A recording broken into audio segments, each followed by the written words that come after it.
भोकाल बना दिया जाता है कि भैया बाहर से आया बाहर से आया बाहर से आया। अरे 75% जो बाहर से आया हो ना, एक बच्चा भी पास नहीं हो पाएगा, ये सुन लो आप। कोई बाहर से नहीं आता। ऐसे कुछ भी करे ना, तब भी कह रहा हूँ मिनिमम टू मिनिमम 75% पेपर जो ना, मैं कह रहा हूँ वर्ल्ड का सबसे मुश्किल पेपर भी होगा ना, तो भी 75% पेपर जो है उसके ICI मॉड्यूल से बाहर नहीं हो सकता। 36 टीचर्स के 108 मटेरियल जो करता है मार्केट से, ये रिफ्रेशर कर लूँ वो कर लूँ, सिर्फ वो पैसे की वेस्टेज, समय की बर्बादी और कुछ नहीं करता।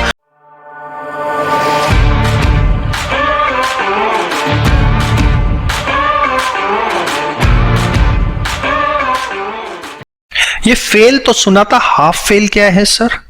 बड़े ध्यान से सुनिएगा। आप एग्रीगेट बना नहीं पाते, हर सब्जेक्ट में आपके 40 प्लस आ गए, या वाइस वर्सा एग्रीगेट बन गया, किसी सब्जेक्ट में 40 से कम रह गए, ऐसे बच्चे होते हैं हाफ फेल इन CA फाउंडेशन। आपको पता है ना करते भी लगभग 40 से 60% ऐसे बच्चे होते हैं जो कि पूरे फेल नहीं होते, वो हाफ फेल होते हैं, कि उनका किसी एक पर्टिकुलर सब्जेक्ट में या तो 40 से कम रह जाते हैं, एग्रीगेट होता है, या उनका जो है एग्रीगेट नहीं बन पाता, हर सब्जेक्ट में 40 प्लस होते हैं। तो ऐसे बच्चों के लिए, और आप उस कैटेगरी के अंदर ना आए हाफ फेल वाली, ये वीडियो समर्पित है। बड़े ध्यान से इस वीडियो को सुनिएगा कि भैया कंप्लीट फेल तो चलो बच्चे की गलती, हाफ फेल ना हो, इसके लिए हम क्या कर सकते हैं। देखिए, सबसे पहली चीज, जनरली ये देखा गया है कि 4 पेपर होते हैं, एक ना एक पेपर ऐसा होता है हर बच्चे का जो प्लस माइनस हो जाता है। अब उसमें आप ICI की गलती कह देते हैं कई बार कि ICI ने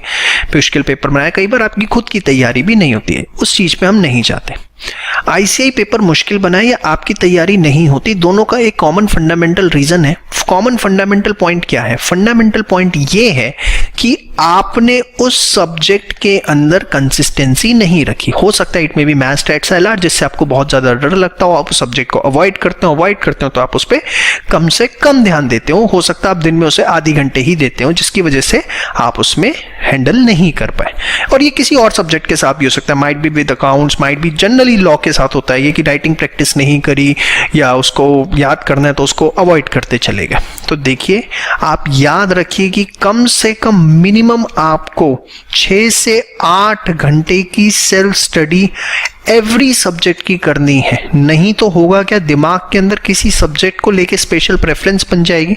आप ये ठान लो कि 6 से 8 घंटे मुझे हर सब्जेक्ट हफ्ते में पढ़ना ही पढ़ना है, ये हर बच्चे के लिए बोल रहा हूँ। तो उससे क्या होगा, एक स्पेशल प्रेफरेंस नाम की चीज नहीं होगी। जो सब्जेक्ट से डर लगता है ना, उसको सबसे ज्यादा टाइम दो, आप उसको सबसे कम टाइम देते हो, और इसी वजह से हाफ फेल नाम की जो कैटेगरी है वो आती है। अब चलो, कई बार होता है सर हमने तो सब कुछ सही किया, ICI ने कोई एक आधा पेपर उठा के ऊपर नीचे कर दिया। ICI कुछ भी करे ना, तब भी कह रहा हूँ मिनिमम टू मिनिमम 75% पेपर जो ना, मैं कह रहा हूँ वर्ल्ड का सबसे मुश्किल पेपर भी होगा ना, तो भी 75% पेपर जो है उसके ICI मॉड्यूल से बाहर नहीं हो सकता। होता क्या है, वो 25% पेपर अगर वो मुश्किल है तो होता नहीं है, जिसको मतलब जनरली 10-1% को मैं मान के चलता हूँ, फिर भी आपके लिए सेफर साइड कह रहा हूँ कि 25% क्या होता है, ऐसा भोकाल बना दिया जाता है कि भैया बाहर से आया बाहर से आया बाहर से आया। अरे 75% जो बाहर से आया हो ना, एक बच्चा भी पास नहीं हो पाएगा, ये सुन लो आप। कोई बाहर से नहीं आता। ये 75% पेपर मिनिमम टू मिनिमम कह रहा हूं, और ये जनरली 90-95% 100% ही होता है। ICI मॉड्यूल्स, उनके RTP, उनके पास्ट एग्जामिनेशन क्वेश्चन, उनके मॉक टेस्ट, इसमें से आता है। अब आप उसको ध्यान नहीं देते, मार्केट से रिफ्रेशर लें, इस YouTube चैनल के नोट्स कर लें, ये कर लें, वो कर लें, सब कुछ करना है, लेकिन वही वाली बात है ना, जहां से पास होना है उसको नहीं करना। तो इसीलिए आप हाफ फेल की कैटेगरी के अंदर आ जाते हैं। तो 2 बातें मेरी छोटी सी ध्यान रखिए, ताकि आप ये हाफ फेल वाली कैटेगरी में ना आए, क्योंकि ये सबसे ज्यादा दुख देती है। फेलियर को तो अपने आप पे फिर भी हो जाता है कि चल भाई मेहनत नहीं करी थी, हाफ फेल वाले को ना अपने आप को निकालने में 10-15 दिन निकल जाते हैं उस एक टॉर्चर वाली सिचुएशन में से। तो कि कम से कम आपको 6 से 8 घंटे हर सब्जेक्ट को जो है वीक में देने ही देने, सेल्फ स्टडी हर सब्जेक्ट की करनी है, जो मुश्किल लगता है उसको और ज्यादा समय देना है। और सेकंड चीज जो है ICI module, RTP, mock test, past examination questions, इस पे ही पूरा फोकस रखना है। 36 टीचर्स के 108 मटेरियल जो करता है मार्केट से ये रिफ्रेशर कर लूँ वो कर लूँ, सिर्फ वो पैसे की वेस्टेज, समय की बर्बादी और कुछ नहीं करता। और रिजल्ट मैंने आपको बता ही दिया बार बार बोलते हुए, तो मुझे भी शर्म आ रही है। तो आप इन चीज़ों का ध्यान रखिए सो दैट आपका रिजल्ट आपके हिसाब से आए।